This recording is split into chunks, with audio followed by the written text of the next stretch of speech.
Welcome to the 3 a.m. Scary Stories podcast. Tonight's story takes us deep into the woods, far from the road, far from help, and far too close to something that should never have been out there in the dark. So settle in, keep the lights low, and listen carefully. Because sometimes the most terrifying thing about the wilderness is knowing you were never alone. The sound that woke me was too heavy to be a person. Something dragged itself past my tent at 2:41 in the morning, slow enough for me to hear every inch of it. Wet grass flattened, gravel shifted, then came a deep thump that made the lantern beside my sleeping bag tremble. I sat up so fast my head hit the nylon roof. For a second I could not breathe. The inside of the tent was black except for the weak green light from my watch. Outside, the woods were silent. No wind, no crickets, no creek nearby. Just a stillness so complete it felt staged. Then it came again. A long scrape beside the tent wall, followed by the sound of something massive circling me. I froze with one hand over my mouth. I had camped alone before. I knew what deer sounded like. I knew raccoons, coyotes, even black bears. This was none of that. Animals move in quick bursts. They sniff, paw, rush, stop.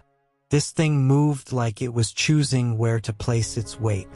Like it understood how close it was to me. The shadow hit the side of the tent next. Not hard, just enough to push the nylon inward near my feet. The shape on the fabric was wrong. Too high off the ground. Too broad through the middle. It blocked what little moonlight there was and stayed there for 3 long seconds before sliding away. I reached for my phone, forgetting there was no signal this deep into the state forest. My fingers shook so badly I nearly dropped it. 1 bar of battery. No service. Outside, the slow steps stopped at the front flap. I stared at the zipper, willing it not to move. A hot breath pressed through the fabric. Not an animal snort. A long, steady exhale that fogged the nylon from the other side. Then, from right outside my tent, something made a sound I still hear in my sleep. It whistled. 1 low note. Human almost, but stretched thin and wrong, like it had learned the sound without learning why people made it.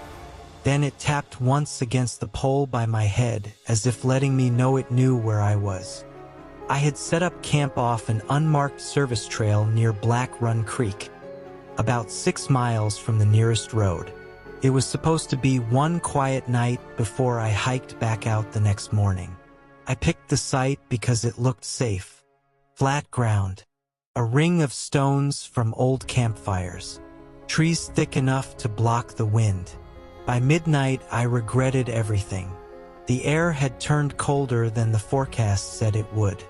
Fog rolled in from the creek and settled low to the ground, making the woods look chopped in half. My fire had died an hour earlier, and every time I thought about crawling out to rebuild it, I pictured whatever was moving out there waiting just beyond the light. I told myself it was a bear. That lie lasted maybe 10 seconds. Bears do not circle a tent for that long without sniffing or pawing. They do not stop whenever you stop breathing, like they are listening back. And they definitely do not whistle. The thing outside kept moving in a wide, slow loop, crushing leaves, brushing against brush, coming close enough that I could hear its weight sink into the damp earth. Then it would drift off just far enough to make me wonder if it had gone. Each time I started to believe that, I heard it again. Step, drag, step. I grabbed the flashlight from my pack and aimed it at the tent wall, ready to unzip the flap and scare whatever it was. I never did.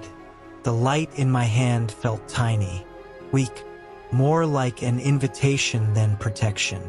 That was when I noticed another sound, a soft clicking from outside. At first I thought it was branches hitting each other.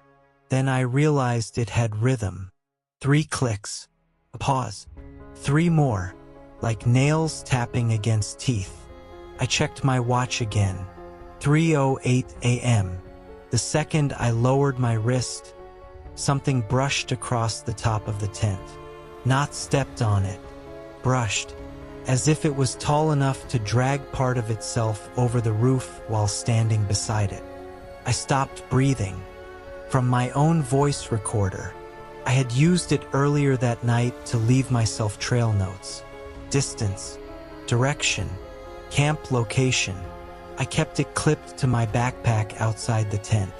The thing beyond the wall laughed again, and this time I heard my own voice come out of the dark, saying, "Just one quiet night out here." I stopped thinking after that. I grabbed my boots, shoved through the zipper, and burst out of the tent with the flashlight swinging wild in my hand. Cold air hit me hard enough to sting. Fog clung to the clearing and turned the beam into a white tunnel. My campsite was empty, the fire ring, my pack, the hanging line between 2 trees. No creatures, no shapes, nothing but the tent behind me and the creek muttering somewhere in the dark. Then I saw the footprints. They circled the tent in deep tracks sunk into the mud. Each print looked almost human at first glance, but too long, too spread out, with 4 blunt toes and a heel so narrow it barely seemed able to hold weight. There were dozens of them, some pressed over my own tracks from earlier. Some did not seem to start or end anywhere at all.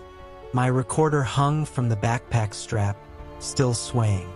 I reached for it, and a whistle sounded from the trees ahead.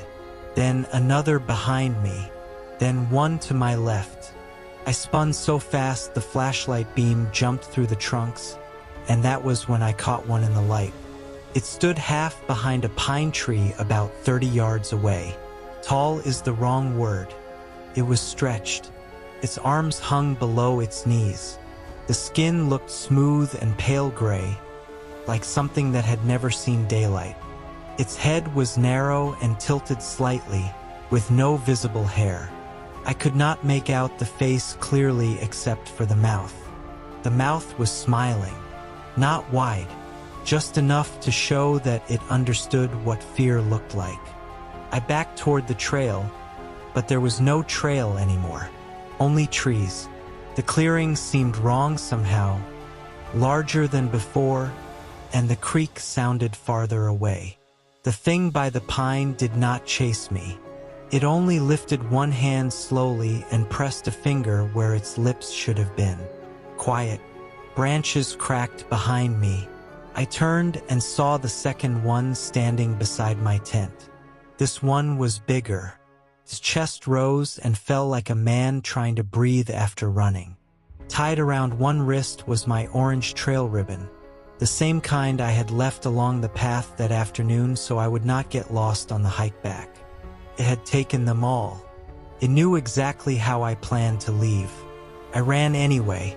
There was no path, no plan, just blind panic through trees and brush with my flashlight bouncing and my lungs tearing themselves apart. Every few seconds I heard one of those whistles behind me, sometimes close, sometimes far off to the side, always just enough to steer me deeper into the dark. More than once I followed it by mistake. That is the part that scares me most now. At dawn, I stumbled onto the service road less than half a mile from where I had camped. That distance broke my brain for a while. I had been running for what felt like hours, circling through woods that seemed endless, and all the time the road was right there. My truck sat where I had left it. Nothing touched. No sign that anything had happened except the mud on my clothes and the blood on my hands. I told the ranger I got turned around in the dark and bailed on camp after hearing animals nearby. I did not mention the whistles. I did not mention the things in the trees using my own recorded voice. He looked tired and did not push me, but when he asked where exactly I had camped, I showed him on the map. He went quiet, Then he said nobody was supposed to use that area anymore. 10 years earlier, a search team had gone in after reports of strange calls at night. They found one abandoned campsite, a torn tent, and a recorder hanging from a tree.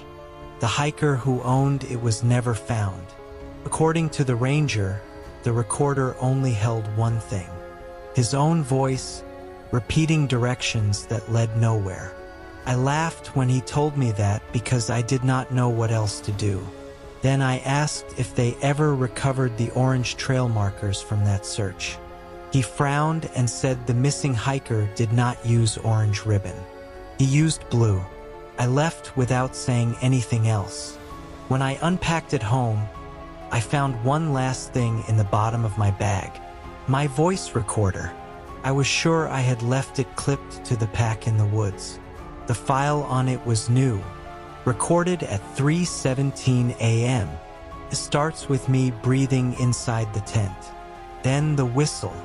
Then my own voice, very calm, saying, "Do not follow the one that sounds like me."